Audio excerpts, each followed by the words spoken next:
11월 20일 목요일 한림대 CLC 4층 B전홀에서 철학 전공 학술제가 있어요. 친구 한 명씩 데리고 꼭 오세요. 재밌어. 짜릿해 아주. 그때 봐요. 꼭 와. 남들이 우리더러 넥타이 부대니 일개민이라고 하고 나 하나쯤 어찌서라도 사회든 회사든 아무렇지도 않겠지만 그래도 이 일이 지금의 나야? 그래봤자 바둑. 그래도 바둑. 응? 조치훈 구단이 하신 말씀이에요. 바둑 한 판 이기고 지는 거 그래봤자 세상에 아무 영향 없는 바둑. 그렇네.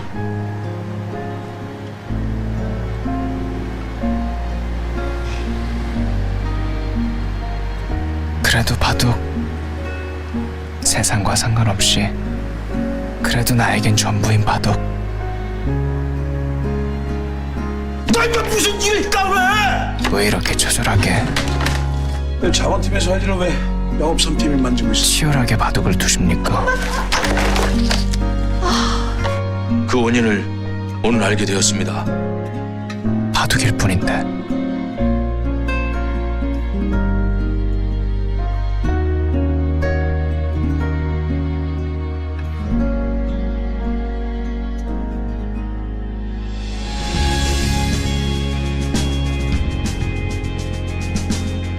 그래도 바둑이니까.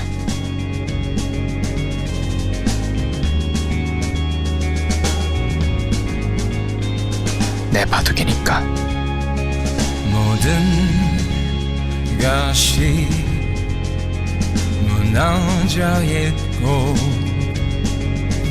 발이 딜고 하나 보이질 않아. 까맣게 드리운 공기가 널 덮어 내 일이니까. 눈을 뜰 수조차 없게 내게 허락된 때도 세상이니까. 거기서 네, 안녕하세요. 최승락입니다. 논리학 입문. 오늘은 영상으로 시작을 한번 해봤는데요. 중간고사도 끝나기도 했고, 그래서 한번 봤습니다. 조치훈 구단이 했다는 바둑계 굉장히 유명한 말이에요. 바둑계에서 유명한 말이기도 한데, 일본에서는 좀 그런 표현을 많이 쓴다고 합니다. 그래봐야 그래도 그래봐야 만화, 그래도 만화, 이런 식으로. 특히 장인 정신이라는 게 상당히 중요하게 여겨지는, 우리나라에도 그런 게 있긴 했지만, 조선시대의 선비 정신, 그런 것들이 있기 때문에 오히려 그 학문적인 걸 좀 강조하기는 했죠. 그래서 좀 뭐랄까요, 우리 도자기 만드는 그런 장인분들이 굉장히 많았었는데, 임진왜란 때 일본인들이 우리나라에 와서 그 도자기들 그런 걸 보고 굉장히 감탄을 해서 많이 가져갔다고 얘기를 하죠. 일본 같은 경우에는 오히려 그런 기술에 대한 추구가 상당히 중요시되는 그런 문화가 아직까지도 있고, 우리나라도 물론 마찬가지입니다. 그런데 사실 생각을 해보면 우리가 하고 있는 이 일이라는 게, 저 같은 경우에는 이 논리학이라는 일이라는 게 여러분들의 평생의 삶에 있어서 이 수업 이외에는 논리학을 제대로 배운다든가 쓸 일이 없을 거라는 생각을 조금 하거든요. 그래서 중간고사 이후에 보통 논리학 수업 같은 거를 하다 보면 정말 열심히 하는 학생도 성적이 좀 안 나오는 그런 경우를 많이 봤습니다. 그래서 그래봐야 논리일 뿐이다. 저야 이게 직업이기 때문에 이쪽으로 꽤 능력을 인정을 어느 정도 받았고, 그리고 이걸 또 항상 연도로만 해봐도 약간 20년 가까이 되더라고요. 공부를 꽤 오래 했구나 라는 생각이 드는데, 저한테는 익숙한 거기 때문에 이게 좀 쉽게 느껴질 수 있겠지만, 처음 해보시는 분들, 처음 이 수업을 들어보시는 분들에게는 상당히 어려울 수도 있을 겁니다.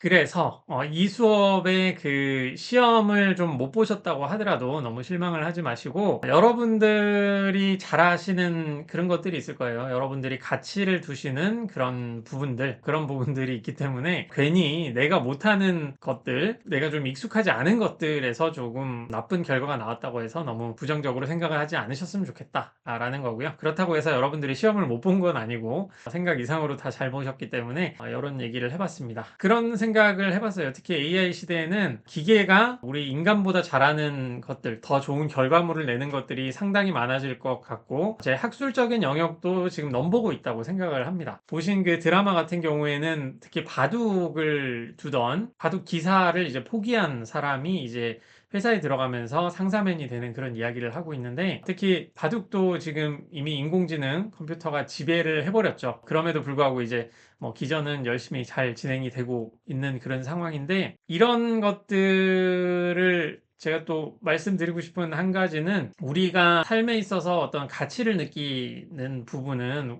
우리가 정말 그것을 중요하게 여기는 가치 있게 여기는 그런 것에서도 시작을 한다고 생각을 하거든요.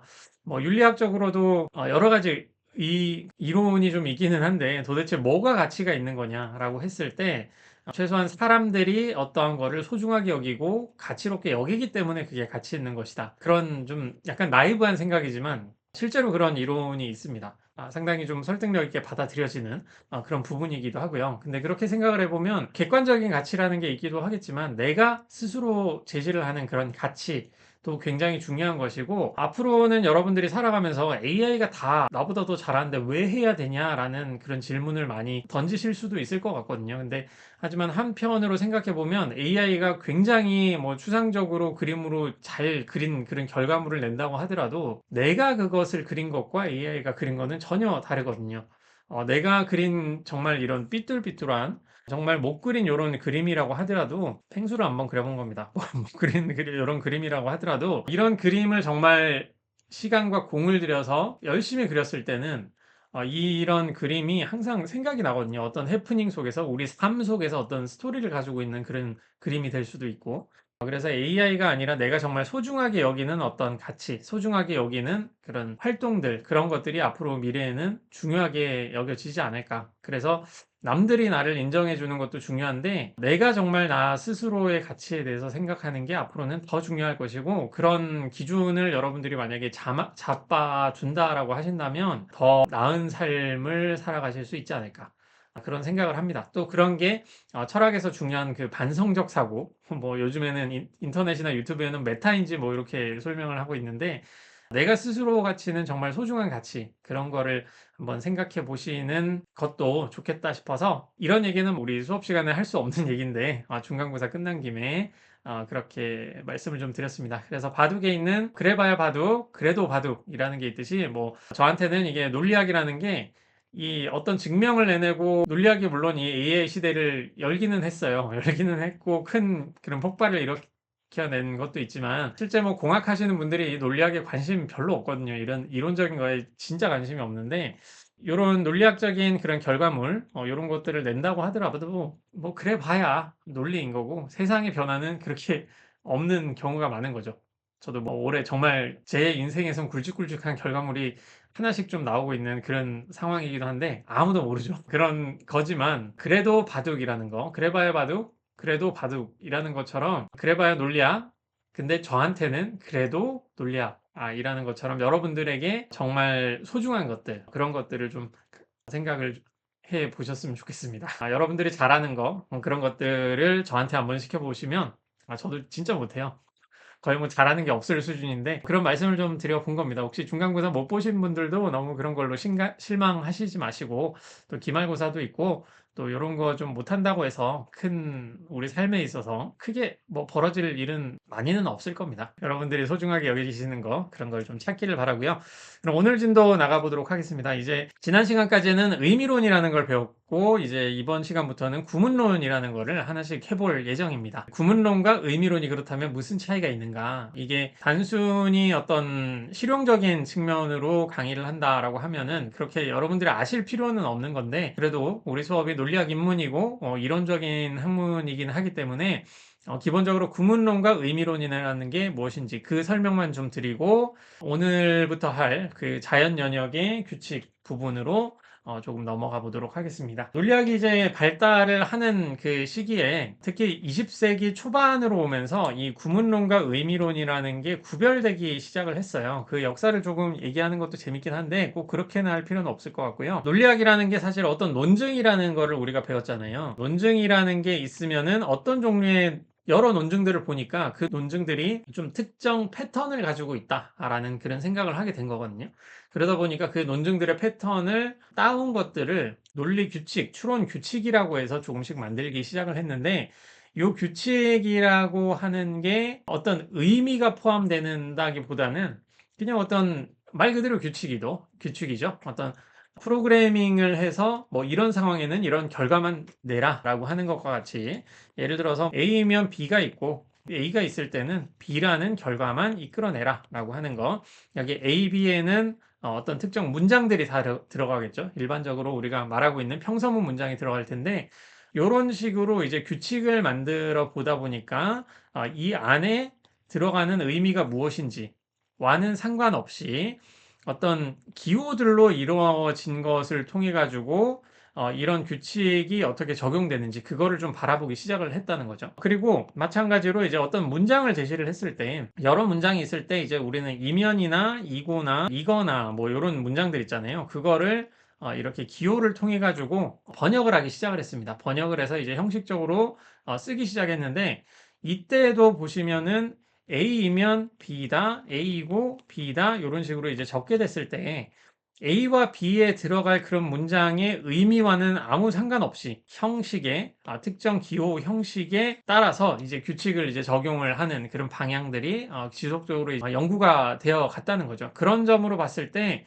구문론과 의미론을 거기서 이제 좀 구별하기 시작을 했는데 구문론이라는 거는 특정 기호를 어떻게 나열하는가, 어떻게 붙이는가에 대한 것이고요.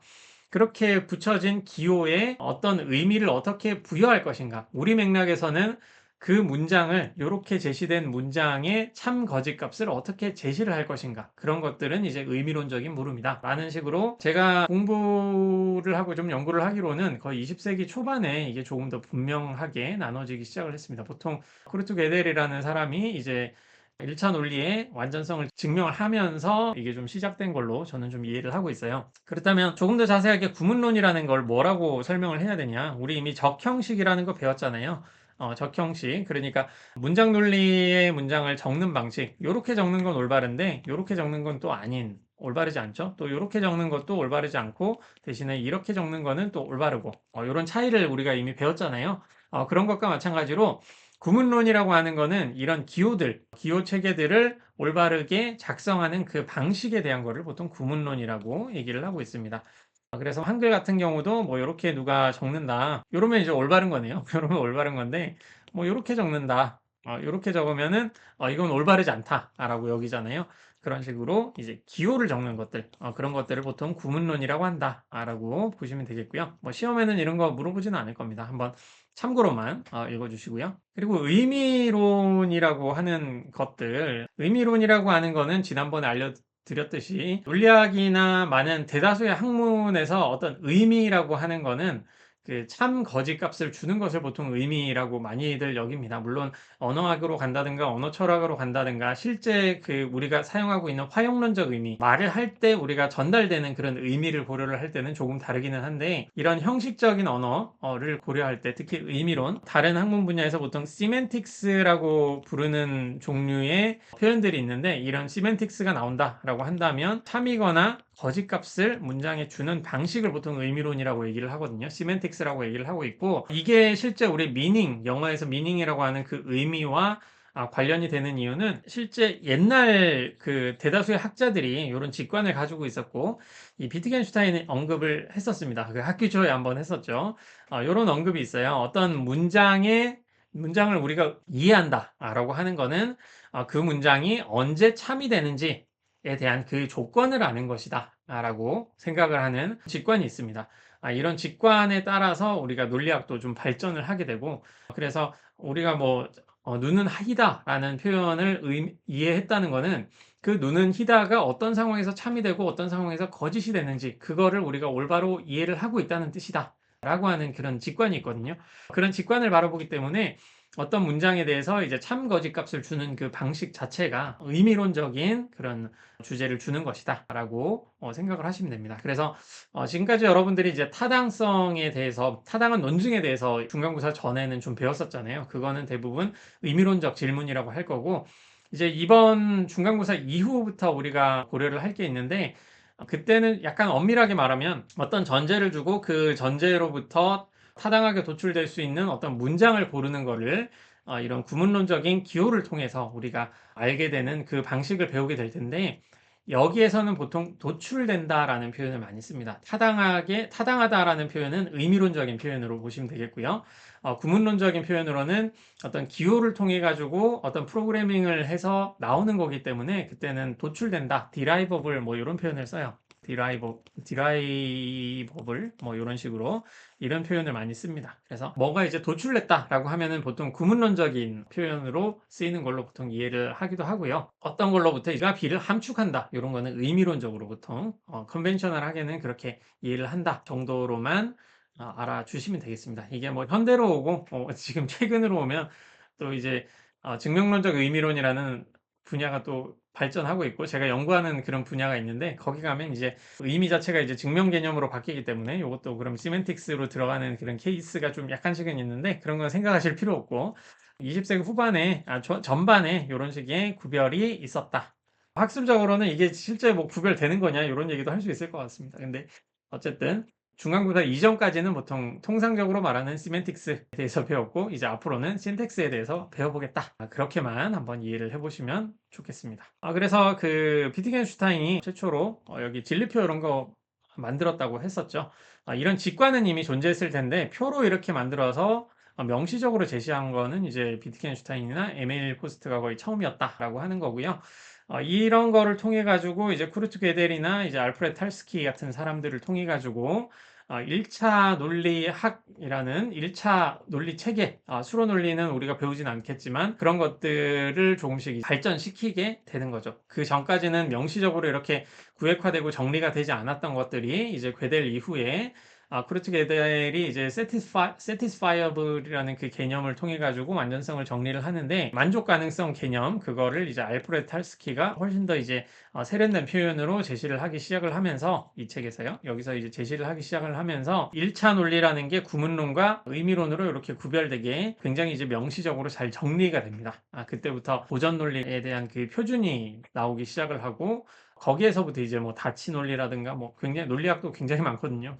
거기서 또 다른 한편으로는 컴퓨터 사이언스 쪽에 컴퓨터빌리티 티어리로 가게 되고, 그 시기부터 이제 인공지능에 대한 논의가 조금씩 이제 시작을 하게 되는 거죠. 앨런 튜링 이후에 뭐 여러 학자들이 조금씩 있는데, 그리고 이제 20세기 후반으로 가면 이제 딥러닝 시스템에 대해서, 제 완전한 전공은 그쪽은 아니기 때문에 컴퓨터 사이언스 하시는 분들에게 좀 듣는 건데, 그런 전통으로 가기 시작을 합니다.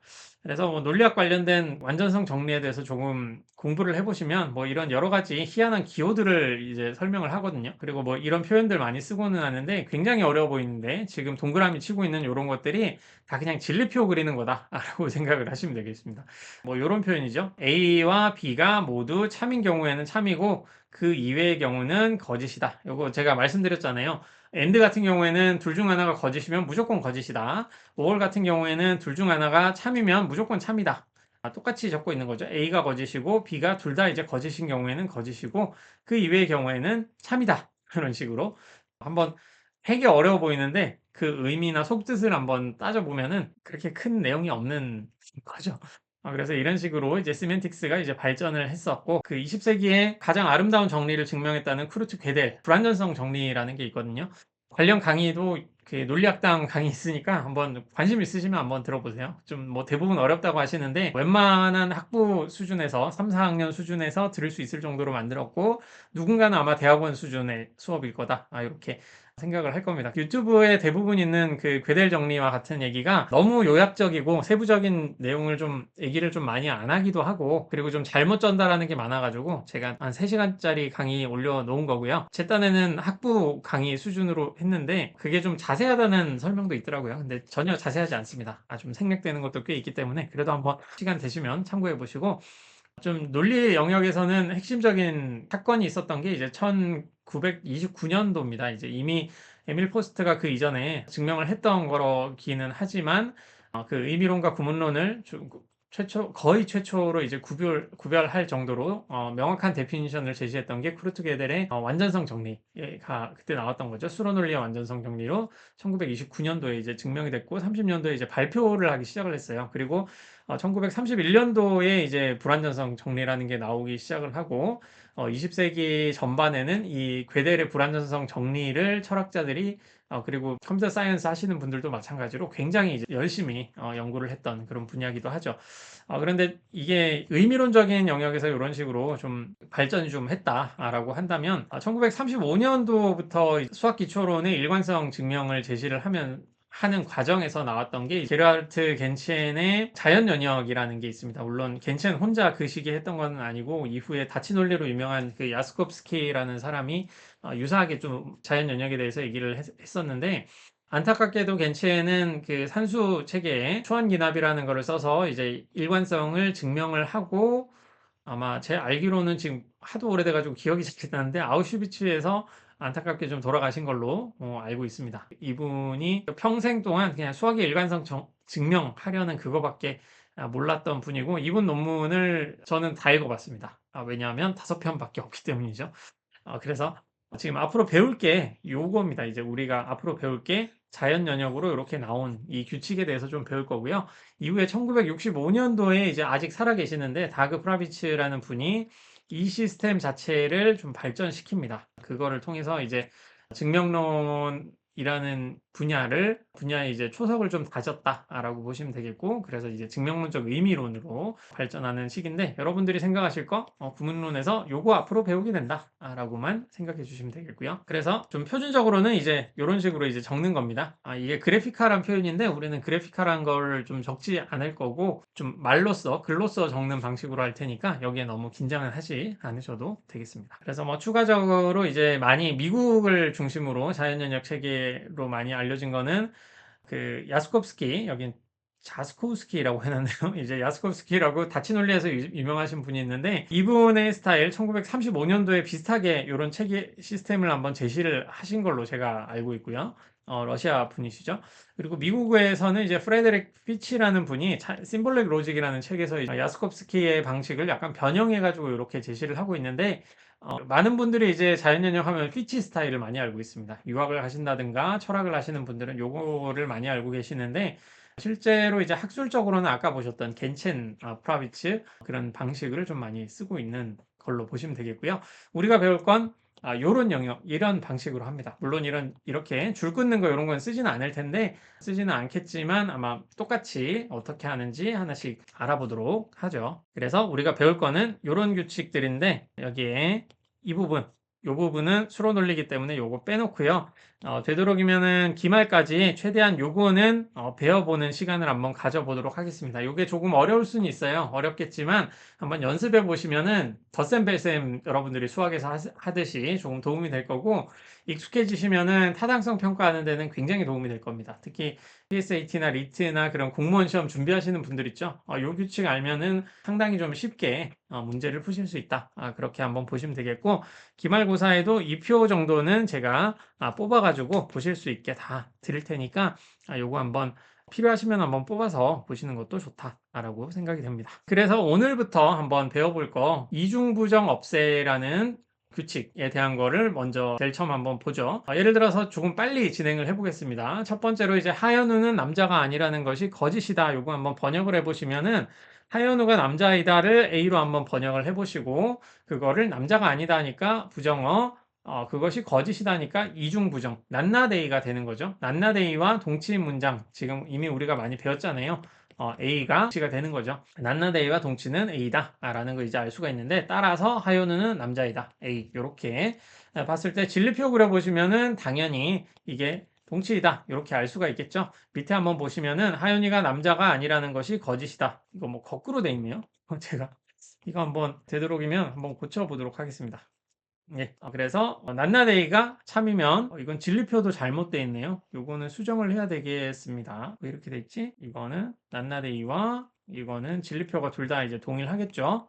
동일하기 때문에 낱낱A와 A가 이제 동일한 뜻이다 라는 걸 알 수가 있는데, 그거를 통해 가지고 우리가 규칙이라는 거를 제시를 하는 겁니다. 만약에 낱낱A가 있다라고 한다면 그걸 전제로 했을 때 결론이 A가 나오는. 근데 여기에 부정어 두 개를 이렇게 빼는 규칙이잖아요. 없애는 규칙. 없애는 규칙이기 때문에 이중 부정어 없애해서 낱낱이 뭐 이렇게 적든가 아니면 이중 부정 제거, 이중 부정어 없애라는 이런 표현을 써서 규칙을 제시를 할 겁니다. 그래서 규칙 제시할 때는 이런 식으로 적으시면 되는데 우리는 한국어로 우선 한번 적어보는 게 어떨까 싶어요. 우선 표준적으로는 한국어 적는 걸로 하겠습니다. 첫 번째로 만약에 이런 문제를 주고요. 요런 문제를 주고 자연 연역을 써가지고 이거를 전제로 해서 이 결론을 이끌어내어 봐라 라는 그런 문제가 나온다 라고 하면은 전제를 첫 번째 1번 적으시고요. 1번 적으시고 하연우는 남자가 아니라는 것은 거짓이다. 옆에 거 이렇게 적어주시면 되겠죠. 하연우는 남자가 아닌 것이 아니다. 뭐 이래야 되겠네요. 똑같이 적어주시면 좋겠죠. 저는 좀 급해가지고 이렇게 적었습니다. 이거를 적었을 때 번역을 하신다면은 이게 낱낱A가 되겠죠. 이거를 통해서 이 결론을 이끌어내는 데 있어서 어떤 규칙을 쓰면 되느냐 그거를 먼저 적어주시고요. 이래서 이중 부정 없애 앞쪽에 이 부분에 규칙 하나 적어주시고요. 그리고 이 위에 문장 하연우는 남자다 이렇게 적어주시면 됩니다. 그래서 밑에 보시면 여기서 중요한 거는 이중 부정 없애 규칙 적으실 때 전제 여기 적으시고 전제에 적용되는 규칙 이름 적어주시면 돼요. 그리고 이거는 번호 어떤 전제에 적용을 했는지에 대한 번호 적어주시고 그 다음에 규칙 이름 이렇게 적어주시는 방식으로 이중 부정어 없애 이런 식으로 적어주시면 됩니다. 뭐 기호로 아까 그래피컬하게는 이런 식으로 적으셔도 돼요. 낱낱이 없애. 그래서 여기서 중요한 거는 우선 어디에 적용되는지 번호 좀 잘 적어 주셔야 되고요. 이런 접속어 같은 건 좀 틀리셔도 상관이 없습니다. 이거 주관식으로 나갈 수도 있으니까 어떤 전제에 적는지 그리고 어떤 규칙인지 규칙 이름 적는 거 이중 부정어 없애라는 표현 이중 부정 제거라고 하시는가 이중 부정어 없애라고 하는 이 표현은 정말 잘 말을 적어 주셔야 된다. 그래서 이런 식으로 이제 적게 된다 라고 보시면 되겠습니다. 그래서 이런 거 한번 해보시면 이중부정어 없애가 바르게 쓰였으면 바를 쓰고 아니면 못을 쓰라 라고 되어 있잖아요. 한번 첫날이니까 천천히 한번 해보겠습니다. 해강이 서학을 공부한 적이 있다는 것은 거짓이라는 게 거짓이다. 이건 낱낱A로 번역이 되겠죠.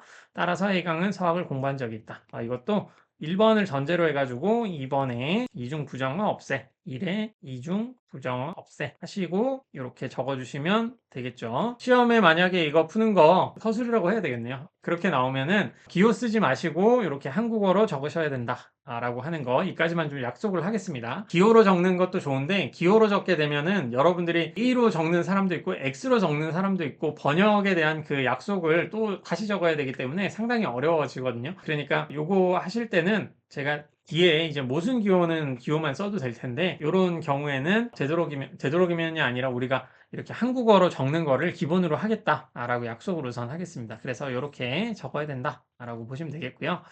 1번부터 한번 풀어볼까요? 1번 제대로 적용됐는지 한번 보죠. 모든 권력이 국민으로부터 나온다가 거짓이라는 말은 거짓이다. 이거는 낱낱A가 맞겠죠. 낱낱A이고 따라서 모든 권력은 국민으로부터 나온다. 이게 문장이고 이 문장이 거짓이다라는 말이 거짓이다니까 낱낱A로부터 A를 이끌어낸 것이고 여기서 이중부정어 없애가 제대로 쓰였네요. 그래서 이거는 바라고 하시면 되겠고요. 2번 2의 제곱근은 분수로 나타낼 수 없다. 2의 제곱근은 분수로 나타낼 수 있다를 A로 한번 해보죠. 그렇게 하면 없다는 건 낱A이고 2의 제곱근은 분수로 나타낼 수 없다는 말은 거짓이다 라고 하는 거니까 낱낱A가 되겠네요. 그죠? 낱낱A. 따라서 2의 제곱근은 분수로 나타낼 수 없다. 그러면 번역해 보시면 낱A가 되겠네요. 이거는 이중부정 없애가 아니라 하나만 이렇게 없앤 거죠. 하나만 없애는 것도 나중에 배우실 텐데 하나만 없애려면 전제가 좀 필요합니다. 전제가 필요하기 때문에 이런 거는 잘못 쓴 것이다. 그래서 이거는 못이라고 하시면 되겠습니다. 그리고 3번은 정말 주의를 해서 보셔야 될 부분인데 모든 사람은 착하지 않다는 것은 거짓이다. 따라서 모든 사람은 착하다.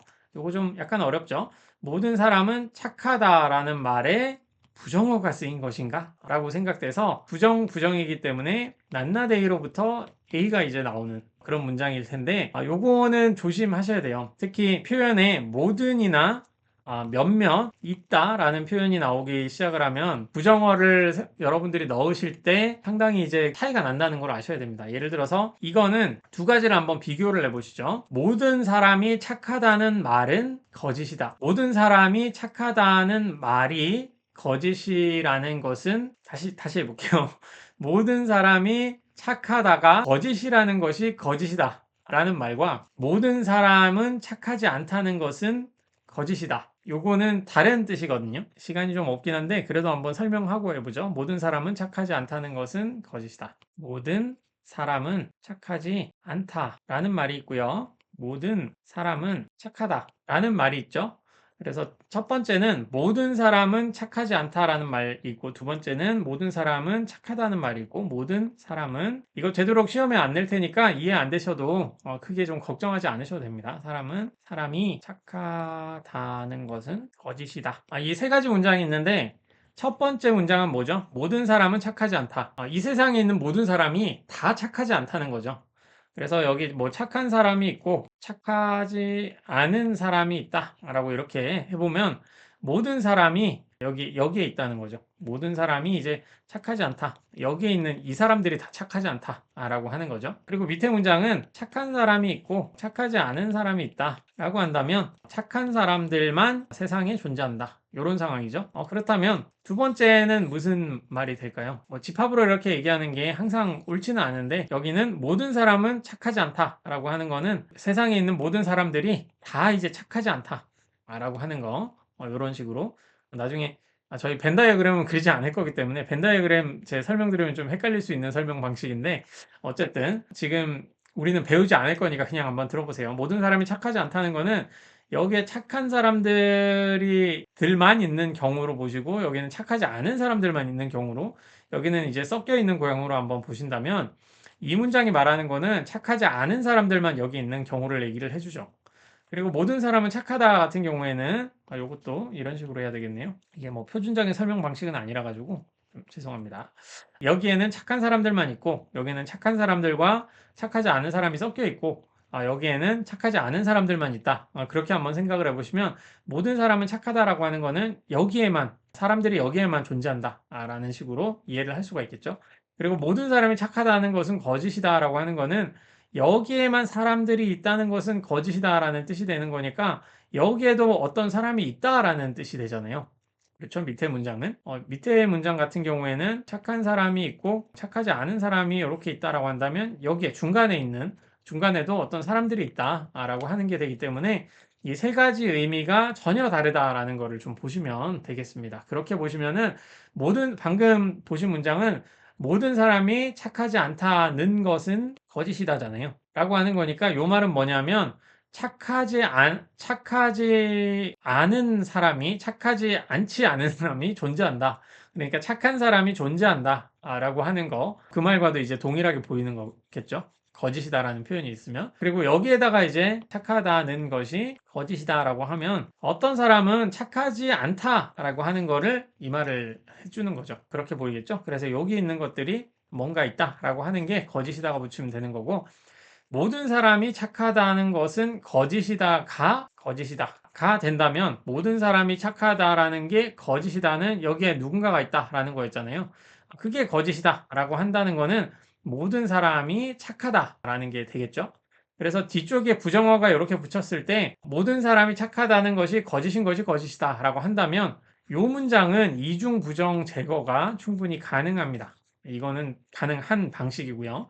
근데 문제와 같이 여기에 있는 것이 돼버리면은 모든 사람이 착하지 않다는 것이 거짓이다라고 한다면 모든 사람이 착하다를 A로 이렇게 번역을 했을 때 착하지 않다는 단순히 이렇게 번역을 하는 것도 좀 잘못이고요. 번역이 안 되는 상황을 말하는 겁니다. 우리가 문장 논리 번역을 배웠잖아요. 문장 논리 번역으로 이런 표현은 이제 번역이 잘 안 된다라고 하는 거를 말씀드리는 거예요. 그래서 이런 문장 같은 경우에는 이렇게 번역하는 것도 잘못이고요. 이걸로부터 이중부정 제거를 하는 것도 의미상 옳지 않다라고 보시면 되겠습니다. 그래서 3번 같은 경우에는 이게 못인데 제대로 한 게 아니다. 못으로 이렇게 이해를 하시면 되겠고요.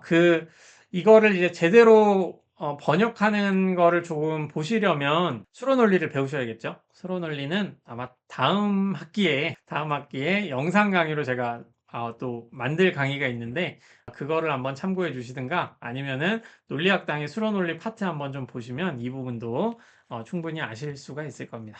예, 그래서 뭐 궁금하신 분들은 다음 학기 아니면은 좀 심화학습은 이제 영상 한번 보시면 될 테니까 그렇게 한번 해보시고, 자, 약간 설명을 좀 들어보고 싶다 하시면 저한테 와서 설명해 주시면은 요것도 한번 설명해 드리겠습니다. 다음으로 이제 우리가 주로 보게 될 문제 유형을 하나씩 보도록 하죠. 다음 논증에 타당한 논증으로 만들고자 할 때 따라서 다음에 무엇이 오면 좋을까? 따라서 다음에 올 문장은 주어진 모든 전제들과 이중부정어 없애를 써서 이끌어낼 수 있는 결론이어야 한다라는 문장인데, 이게 따라서 문제, 결론 이끌어내기 문제 유형으로 여러분들에게 소개를 해드리는 거고요. 여기서 타당한 논증이라는 표현을 쓰는 거는 아까 구문론과 의미론을 구별해야 된다라고 말씀드렸는데 지금 구문론 배운다면서 타당한 논증이라는 표현이 나오고 있는 거잖아요. 이렇게 하는 이유는 우리가 지금 배우고 있는 그 규칙들 자체는 타당한 논증의 형식을 따와서 규칙으로 만든 겁니다.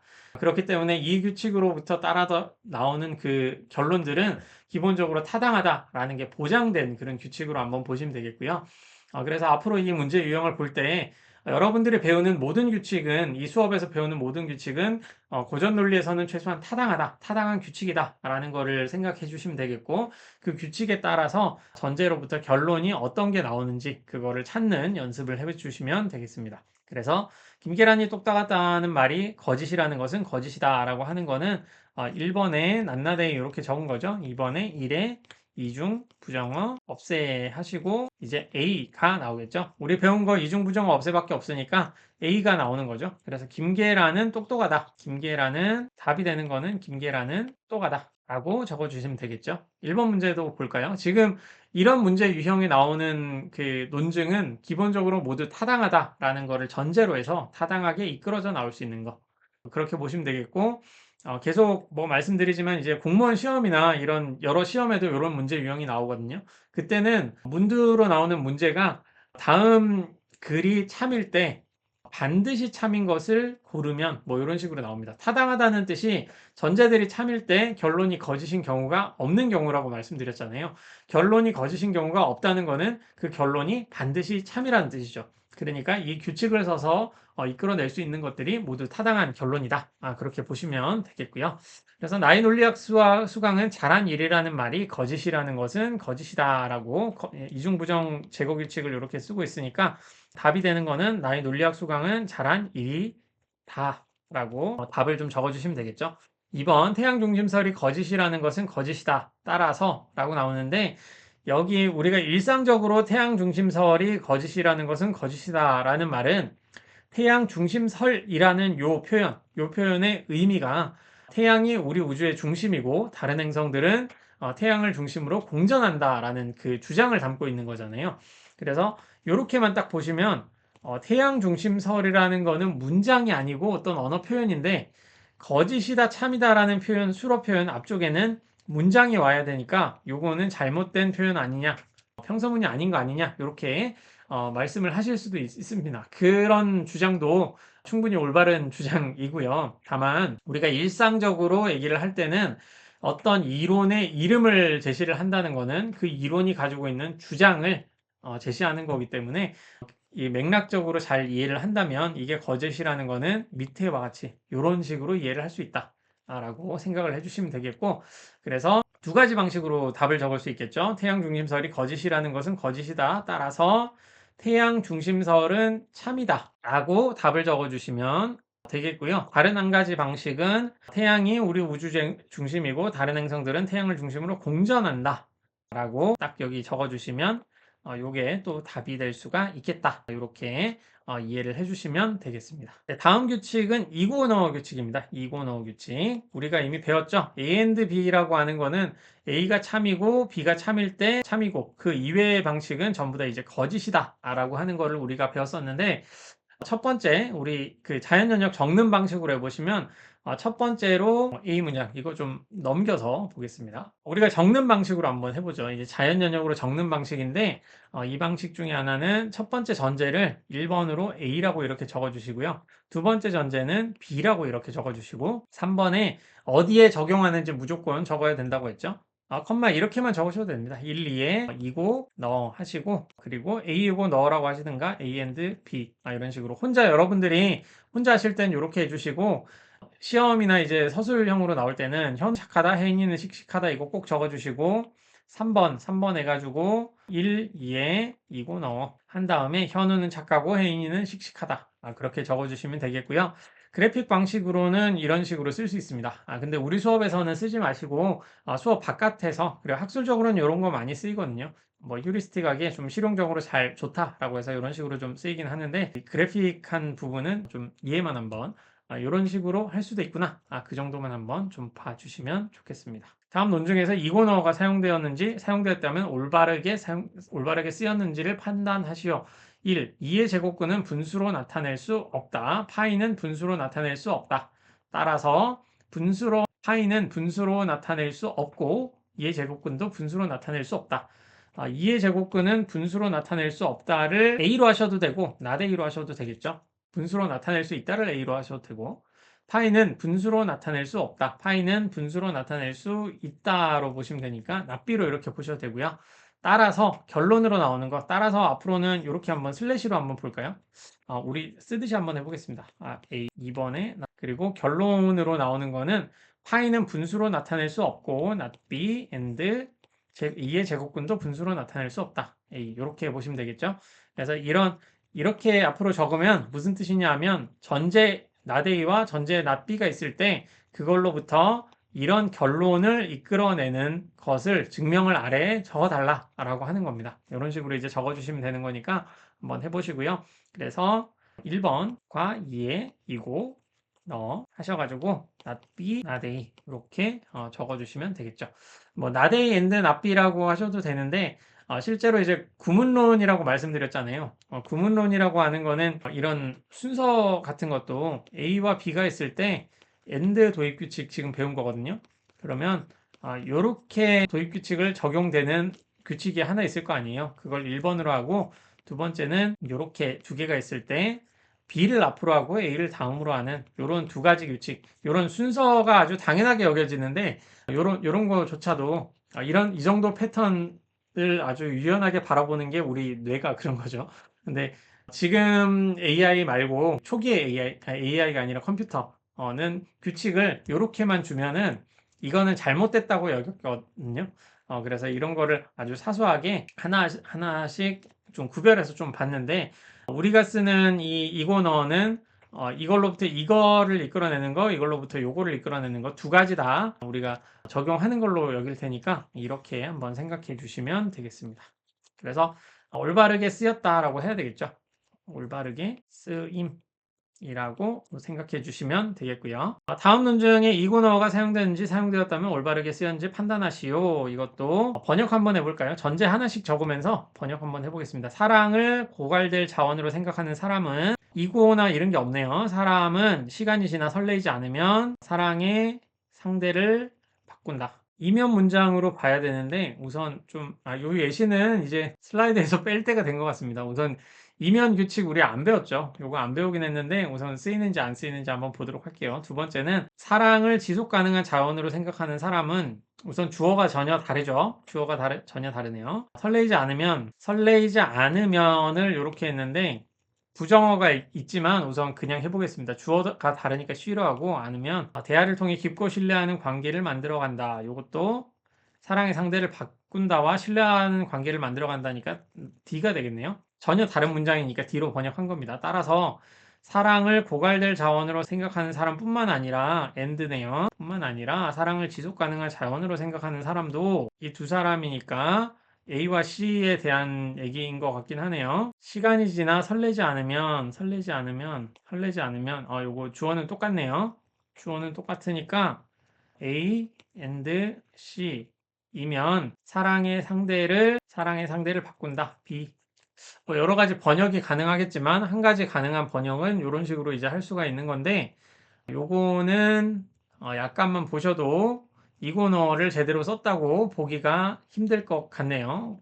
이게 이고너를 제대로 썼다는 번역이 나올 수도 있을 것 같은데 아닌 번역이 이렇게 존재하기 때문에 이건 올바르지 않다라고 해보겠습니다. 이런 예시도 이제 좀 제가 없애도록 하겠습니다. 이거는 그 김명석 교수님 두뇌보안계에 나오는 예시인데 사람마다 선생님마다 다르죠. 어떤 분은 조금 더 생각할 수 있는 그런 사례를 만들어 주려고 노력을 하시는 거고 저 같은 경우에는 배우지 않은 게 불분명하게 이렇게 들어가면 좀 싫은 것 같아요. 그래서 기본적으로는 이런 거는 이제 올바르지 않다. 그렇게 한번 여겨주시면 되겠고, 제가 앞으로 적을 책에 쓰이는 것도 아니기 때문에 이런 거는 이제 앞으로 좀 빼도록 한번 해보겠습니다. 혹시 모르니까 저 빼자라고 해볼게요. 뺄 것. 다른 예시를 만들어서 이번에 새로 넣는 게 낫겠네요. 다음 논증을 타당한 논증으로 만들고자 할 때 따라서 다음에 무엇이 오면 좋을까? 따라서 다음에 올 문장은 주어진 전제 모두를 써서 이끌어낼 수 있는 결론이어야 된다. 요거 앞으로 설명 계속 드릴 거예요. 요거 중요하니까 한번 해보시고 1번 인사제도를 개혁해야 인적 자본을 관리할 수 있다. A로 그냥 번역하시면 되겠고요. 두 번째 행정 시스템을 효율적으로 바꿔야 조직이 합리적으로 돌아간다. B가 되겠죠.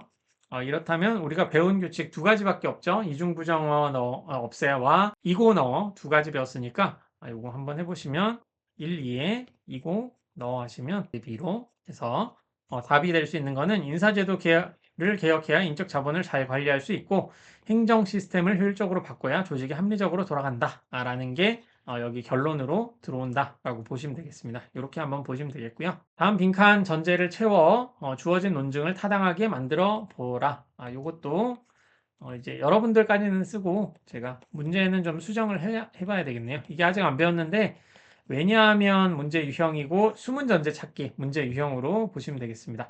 프톨레마이오스는 아폴로니우스 주전원과 이시몬을 받아들였다. 이걸로 번역하셔도 되고 이렇게 번역을 할 수도 있겠네요. 프톨레마이오스는 아폴로니우스 주전원을 받아들였고 그는 아폴로니우스 이시몬도 받아들였다 하면 이렇게 번역이 될 것이고 아니면 그냥 A로만 이렇게 보셔도 되겠고요. 2번에 어떤 전제가 하나 더 있는 것 같고 그리고 이걸로부터 결론이 나오는 게 프톨레마이오스는 아폴로니우스 주전원과 이시몬을 받아들였으며 이거 A라고 하겠습니다. 1번을 그냥 A라고 해주면 A and 등각 속도점을 처음 도입했다 라는 B가 나오는데 이고너를 통해 가지고 요 결론 충분히 할 수 있겠죠. 3번에서 1, 2에 이고 넣어 하시고 A and B를 이렇게 얻을 수가 있을 텐데 이게 이런 결론을 제대로 이끌어내는 그런 규칙을 써서 이게 나온다면 여기에 뭐 어떤 전제가 나와야 되냐라는 건데 우리 충분히 알 수 있죠. 이제 B가 있어야 되는구나. 요거를 알 수가 있고 이 말은 등각 속도점을 처음으로 도입했다라는 게 나올 수 있으니까 이렇게 보시면 되겠습니다. 그래서 등각 속도점을 처음으로 도입했다가 답으로 보시면 되겠고요. 다음은 이제 이고 없애 규칙에 대해서 알아보겠습니다. 이고 없애는 이고 넣어가 A라는 전제와 B라는 전제가 있으면 이 사이에 이고를 이렇게 넣어주는 규칙이었죠. 이게 이고 넣어 규칙으로 이런 식으로 보시면 되는데 이고 없애 규칙은 이름 그대로 A and B라는 게 있으면은 여기에 and를 없애주면서 둘 중에 하나를 이렇게 이끌어내 주시면 됩니다. 둘 중에 하나를 이렇게 빼주시든가 그게 아니면 A and B가 있으면 B만 이렇게 이끌어주는 이런 방식으로 생각을 해주시면 되겠습니다.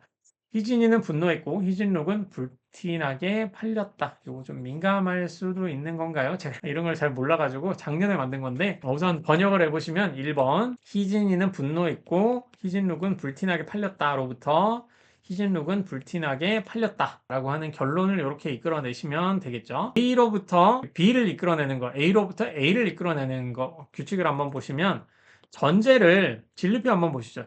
그 전제가 A and B잖아요. 올바른 타당한 논증을 한번 고려를 해보실 때는 전제가 참일 때 결론이 거짓인 케이스가 없으면 참이잖아요. A and B로부터 B가 이끌어져 나오는 거는 우선 요 사례밖에 없죠. 이 사례밖에 없는데 이걸로부터 B를 이끌어내는 거 한 개 사례인데 이게 거짓이 아니죠. 그러니까 B를 이끌어내는 건 타당하다고 볼 수 있고 A를 이끌어내는 것도 참이기 때문에 이것도 이제 타당하다라고 볼 수 있습니다. 그래서 이걸로부터 이고 없애 규칙을 또 제시를 할 수가 있는 건데요. 두 가지 형식으로 이고 없애를 제시를 할 수 있습니다. 이렇게 그림으로도 할 수 있고요. A이고 B로부터 1에 어떤 전제에 적용하는지 무조건 적어주시고 이거 없애를 해서 A를 이끌어낸다. 이런 게 한 가지가 있고 또 다른 하나는 A에 이고 B가 있다. 라고 한다면 1에 이고 없애야 한 다음에 B를 이렇게 이끌어내는 것도 충분히 가능하겠죠. 그죠? 이런 식으로 두 가지 방식 적는 게 있다라고 보시면 되겠고요. 그래서 한번 해봅시다. 다음 논중에서 이고 없애가 바르게 쓰였으면 바를 쓰고 아니면 못을 쓰시오. 1번부터 전제부터 하나씩 적어볼까요? 1번 이상주의자는 현실을 자신에게 맞추기를 바란다. A. 현실주의자는 자신을 현실에 맞추기를 바란다. 그 순서가 다르니까 전혀 다른 문장이죠. 그리고 결론이 나오는 거 따라서 현실주의자는 자신을 현실에 맞추기를 하지만이죠. 하지만이니까 and고 이상주의자는 현실을 자신에게 맞추기를 바란다. A and B. 이거는 3번에 1, 2에 이고 넣어 하시면 A and B가 나오겠죠. 근데 문제는 뭐죠? 이거 없애를 쓰는 거니까 요거 같은 경우에는 못이라고 하시면 됩니다. 뭐 잘못했다. 스피노자의 근본 통찰은 자연은 나눌 수 없으며 1번 스피노자의 근본 통찰은 자연은 나눌 수 없으며 원인이 없으며 그 자체로 전체라는 것이다. 따라서 자연은 원인이 없으며 그 자체로 전체라는 것이다. 이거 한번 보시면 뭐 이런 식으로 번역하시는 분도 있겠죠. 저번에 했던 것 같긴 한데 이걸로부터 E 근데 C 뭐 요런 거를 생각을 하실 수도 있을 것 같아요. 결론이 이렇게 나오면 1번 전제로부터 이고 없애를 써가지고 1번에서 B and C가 나오는 거 1에 이고 없애 하셔서 B and C를 이렇게 이끌어내는 거 아니냐. 그래서 이렇게 하실 수도 있는데 조심하실 거는 스피노자의 근본 통찰은 자연은 나눌 수 없으며 원인이 없으며 그 자체로 전체라는 것이다 라는 거고 결론에는 스피노자가 앞에 없죠. 물론 맥락상으로 이거 생략된 거 아니냐 이러면 할 말은 없는데 우선 이 출제자의 의도를 한번 봤을 때 이게 저기 누구야 김명선 선생님 그 두뇌 보완계에서 온 문제거든요. 의도를 봤을 때 자연은 원인이 없으며 이거는 스피노자의 근본 통찰이 아니라 실제적인 사실로 이거를 고려할 수도 있어요. 그렇게 봤을 때는 자연은 원인이 없으며 그 자체로 전체라는 것이다 이렇게만 나온다면 이게 B and C로 이렇게 번역을 하는 것도 좀 문제가 있는 거겠죠. 왜냐하면 스피노자의 근본 통찰이 자연이 원인이 없다는 것이다 라는 것과 자연은 실제로 원인이 없다 라는 거는 전혀 다른 얘기잖아요. 스피노자가 어떻게 생각했다고 해서 그게 실제가 되는 건 아니기 때문에 그 차이를 좀 생각을 하신다면 이게 바라고 보기보다는 좀 못이라고 보는 게 우선은 낫겠다. 그리고 이런 식으로 번역을 하려면 스피노자의 근본 통찰은 자연은 나눌 수 없고 스피노자의 근본 통찰은 원인이 없고 스피노자의 근본 통찰은 그 자체로 전체이다. 뭐 이런 식으로 문장을 세 가지를 고려한다면 이렇게 번역이 되겠죠. 그렇다면 B and C가 아니라 D and E가 돼야 된다든가 좀 다르게 번역을 해야 될 겁니다. 그래서 3번 같은 문제 이런 것도 좀 트리키한데 이런 거 좀 조심해서 한번 보시도록 하시고요. 우리 수업에는 이런 애매함이 있긴 한데 연습 문제로 한번 공개를 하는 거기 때문에 이런 것도 한번 좀 고려를 해서 시험 볼 수 있도록 준비를 해두겠습니다. 이것도 한번 보시고요. 다음 논증을 타당한 논증으로 만들고자 할 때 따라서 다음에 무엇이 오면 좋을까? 다음에 올 문장은 주어진 전제를 모두 써서 이끌어낼 수 있어야 된다. 그래서 예시를 한번 보시면 대한민국 주권은 1번 국민에게 있다. 그리고 모든 권력은 국민으로부터 나온다. 따라서 국민에게 있다.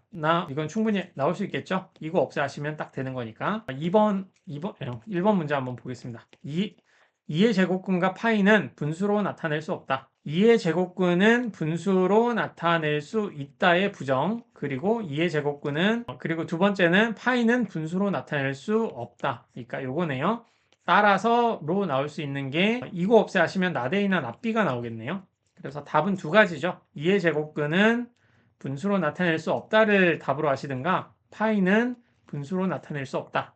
이 두 가지 둘 중에 하나를 답으로 하시면 되겠습니다. 이렇게 따라서 문제 풀어봤고요. 이제 앞으로 요 규칙 지금 이거와 이중부정어 없애 두 가지 정도만 우리가 배워봤는데 앞으로는 이제 규칙들이 이제 많아지기 시작을 하면서 약간씩 어려워지기 시작을 하겠죠. 그거를 한번 여러분들이 조금씩 연습해 보시고 연습 문제 통합본에 보시면은 여러 가지 연습 문제가 있습니다. 그런 것들도 한번 풀어 보시기를 바라겠고요. 중간고사 성적이 나오는 대로 제가 한번 조율을 해서 문제 수준을 조금 보긴 할 테니까 그래도 한번 열심히 해보시기 바라겠습니다. 자연 영역이 약간 어려울 수 있어요. 이 자연 영역을 제대로 가르쳐주는 경우가 우리나라에는 그렇게 많지는 않은 것 같습니다. 그래서 좀 어색하고 처음 보는 거라서 힘들 수도 있는데 한번 재미 붙이시면 이게 좀 재밌긴 합니다. 산수에서 덧셈 뺄셈 하듯이 재밌기도 하니까 한번 해보시고 남은 기간도 준비 잘 해보셨으면 좋겠습니다. 그러면 저는 또 다음 수업 시간에 인사드리겠습니다. 감사합니다.